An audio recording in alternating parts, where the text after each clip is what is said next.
Сәлеметсіздер ме, құрметті оқушылар? Бүгінгі біздің сабағымыздың тақырыбы гендік инженерия заман талабы. Сабақтың мақсаттары қоғамдық саяси, ғылыми, коммуникативтік жағдаятқа сай тиісті сөздер мен фразаларды талдау, орта көлемді монолог дайындау, сабақтас құрмалас сөйлемдердің мағыналық түрлерін ажырата білу, түрлендіріп қолдану. Ген инженериясы молекулярлық биологияның жаңа саласы.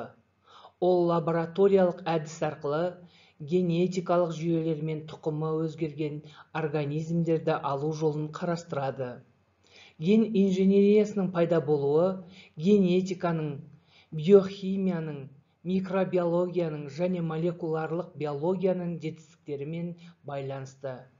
Ген инженериясы организмнің бағалық қасиетін сақтап қана қоймай, оған әрі саналы қасиет береді.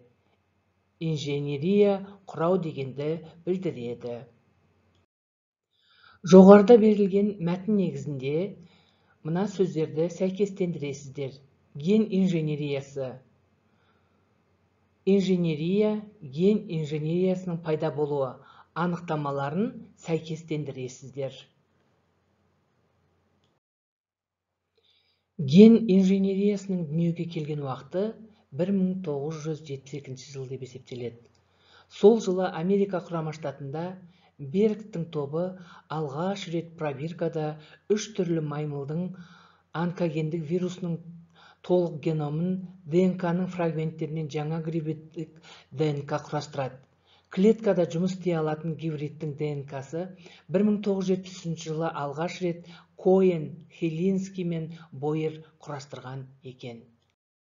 Енді балалар, құрмалас сөйлемді есімізге түсіріп алайық. Құрмалас сөйлем дегеніміз не? Құрмаластың құрамындағы жай сөйлемдер қалай байланысады? Салаласа байланысқан құрмаластың түрі қандай болады? Салаласа, сабақталса байланысуына қарай құрмалас сөйлемдер нешеге бөлінеді? Салалас құрмалас сөйлем дегеніміз не? Салалас құрмалас сөйлем қалай байланысады? Салалас құрмалас сөйлем нешеге бөлінеді? Осы сұрақтарға ойланып, жауап жазып қоямыз дәптерге. Енді жаңа салалас құрмаласты біз есімізге түсірдік, сұрақтарға жауап жаздық деп ойлаймын. Енді бағанадан бері біз гендік инженерия тақырыбын пайдаландық, оқыдық. Гендік инженерия не екендігін оны сәйкестендіріп, енді осы гендік инженерия тақырыбын жоғарыда берілген мәтіндерді пайдалана отырып, салалас құрмалас, сабақтас құрмалас сөйлемдерге мысал келтіреміз. Дәптерге жазамыз.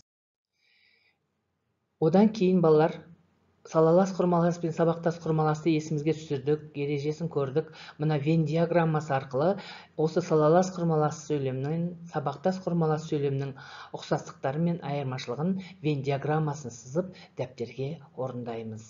Бәрін дұрыс орындайды деген ойдамын. Сабақты тыңдағандарыңызға рахмет.